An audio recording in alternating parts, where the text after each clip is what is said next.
Stand by.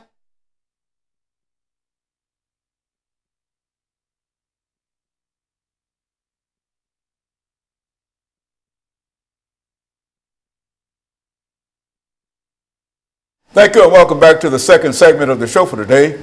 We're talking to Reverend Daniel Hayes and Brother Richard Coeur from John Wesley United Methodist Church, we might add, because I think that both of you play significant roles in terms of your church experiences dealing with these youth and their aspirations and et cetera. And so what we'd like to do now, Brother Coeur, is to have you to start us off by giving us some information in reference to what you have done over the many years in terms of dealing with young people and how some of the things that you do.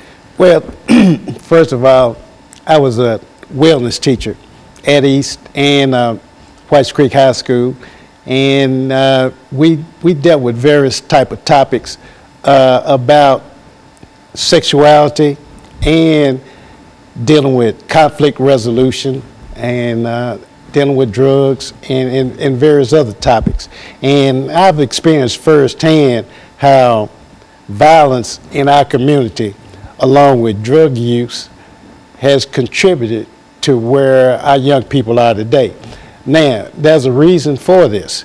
Most of our students were on the low end of the socio-economical level, and a lot of times, money can put people at ease, and lack of money will want people to go out and do things illegally in order to feel good about themselves. And this is one thing that I try to teach, is that we have to be productive citizens that will contribute to society, give back to society, and not just go out there and break laws, and even though you may disagree with some of the laws, but there's certain rules and regulations, excuse me, that we have to live by.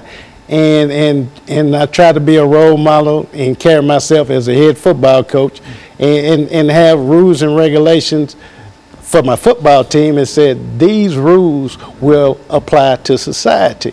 Now, if you can learn to live under these rules, you should be productive as you go out and when you graduate from high school, start a family, and be a role model of your own. Mm-hmm. And so they need some kind of guidance, or somebody to lay down some rules and regulations, and you find that you can do that best within the coaching kind of situation. Yeah, definitely need guidance. And I always tell this story.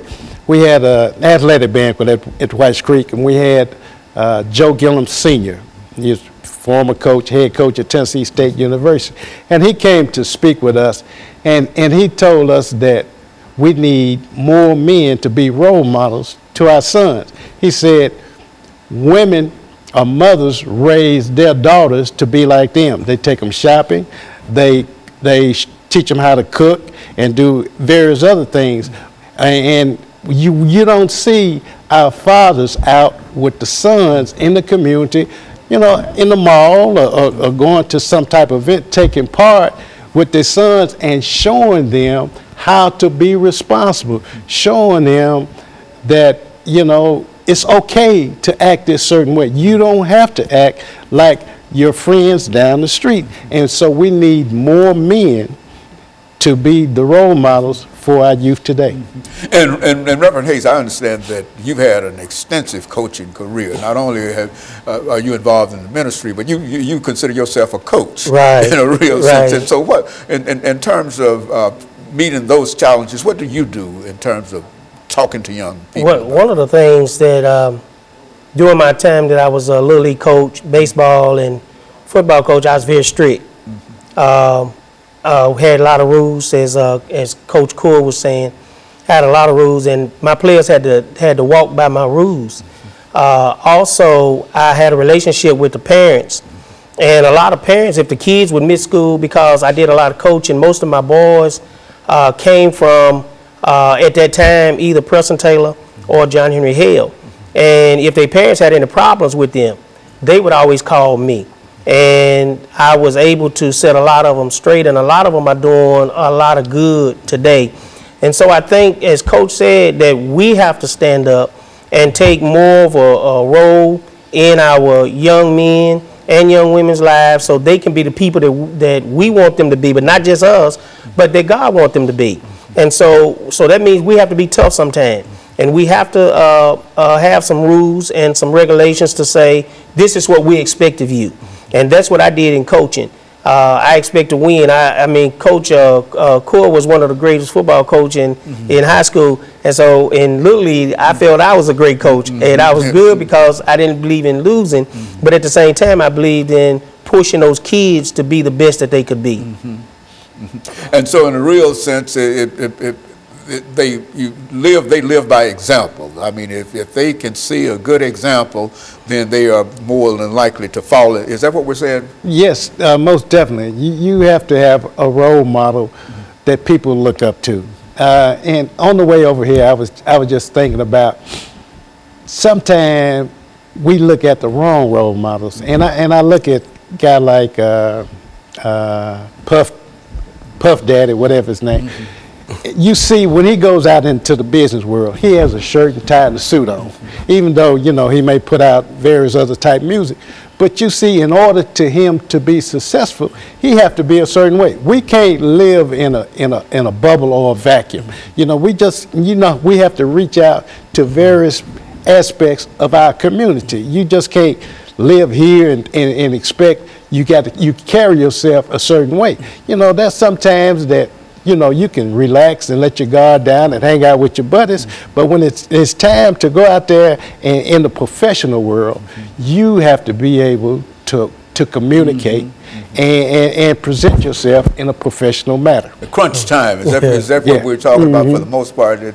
There's certain things that you have to know, and certain activities and certain actions that you have to be able to take. Is that and you have to also be willing to go the extra mile, because kids are looking for someone to lead them. They're looking for someone to show them the right way. Or they need someone. Or they most definitely need someone.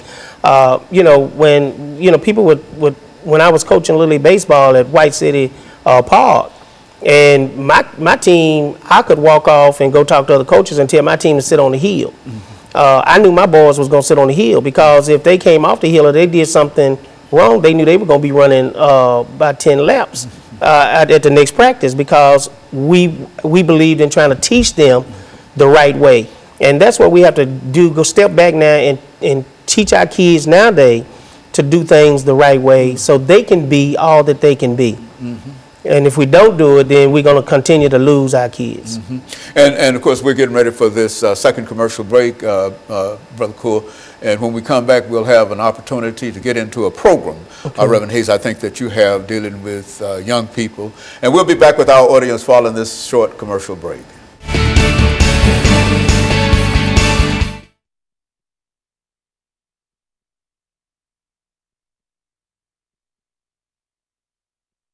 What young gentlemen, and this is a 10-minute segment, so you take about 3 or 4 minutes to talk about that program itself, about how, you know, its conception and et cetera. And then you sort of buy into that, because you also operated with this program and et cetera, sort of feed into what he has to say.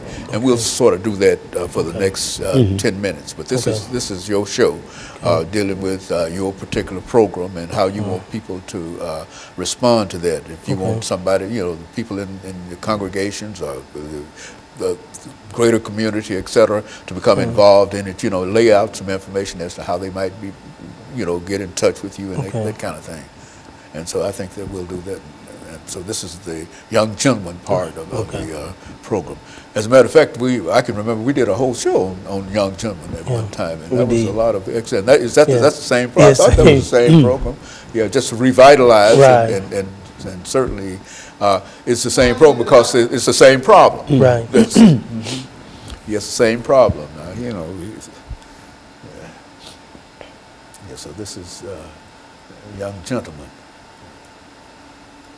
Yeah, you can just, you know, how you started the program, and, you know, give us a full story in reference to it, and you help him along with it, and then so we've got 10 minutes here, back and forth here. But I think this is basically what we wanted to try to achieve with this. 30 seconds out.